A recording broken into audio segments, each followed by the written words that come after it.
नमस्कार, आप देख रहे हैं द दस्तक 24। पेश है अब तक की बड़ी खबरें। आरबीआई गवर्नर शक्तिकांत दास ने गुरुवार को बताया कि कोविड-19 का प्रभाव कम करने के लिए बैंकों को गैर कृषि उद्देश्य के लिए गिरवी सोने की कीमत का 90% तक लोन देने की अनुमति है। बकौल गवर्नर ये राहत 31 मार्च 2021 तक रहेगी। मौजूदा नियमों के अनुसार गिरवी रखे सोने की कीमत का 75% तक ही लोन दिया जाता है। कोरोना काल में ओयो ने कर्मचारियों को दी राहत, नहीं होगी सैलरी में कटौती। कोरोना संकट की वजह से कटौती का लिया था फैसला। 8 लाख सालाना कमाई वाले कर्मचारियों को मिली राहत।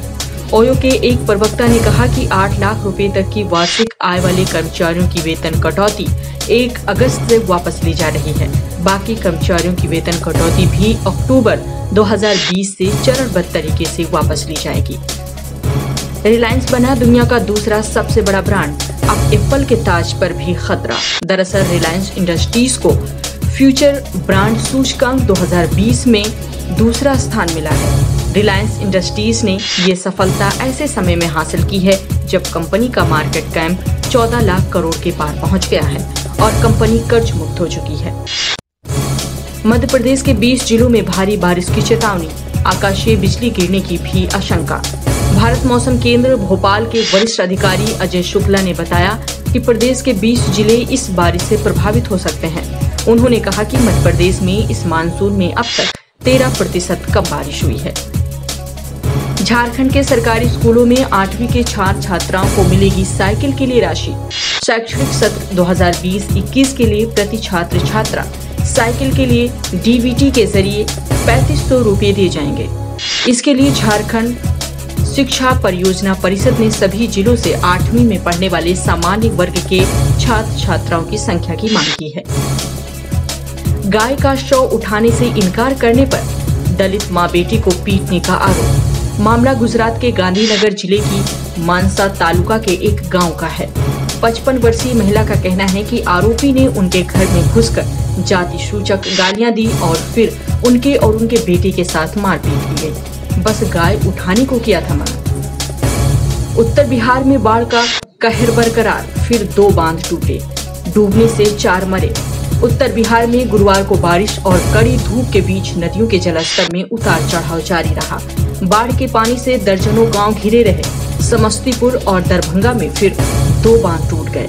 इससे कई गांवों में पानी फैल गया। जम्मू कश्मीर पर तुर्की के बयान को भारत ने बताया गैर जरूरी, पाक को भी लगाई लताड़।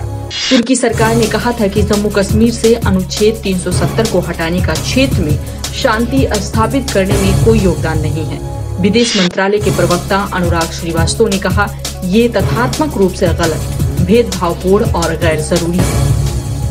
भारत और चीन के मध्य चल रहे सीमाई गतिरोध के बीच भारतीय आयुर्विज्ञान अनुसंधान परिषद ने कोविड-19 की जांच के लिए चीनी कंपनी से जांच किट खरीदा है।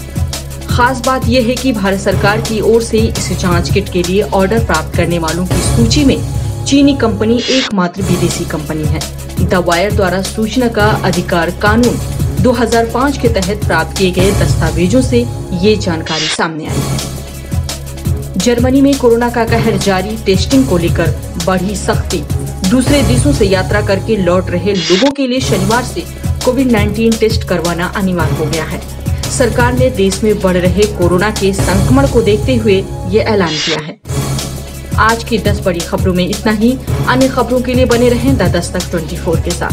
खबरें हमारी वेबसाइट www.dastak24.com पर भी देख सकते हैं। नमस्कार। हमारे साथ जुड़े रहने के लिए हमारे YouTube चैनल को सब्सक्राइब करें, साथ ही बेल आइकन को दबाएं।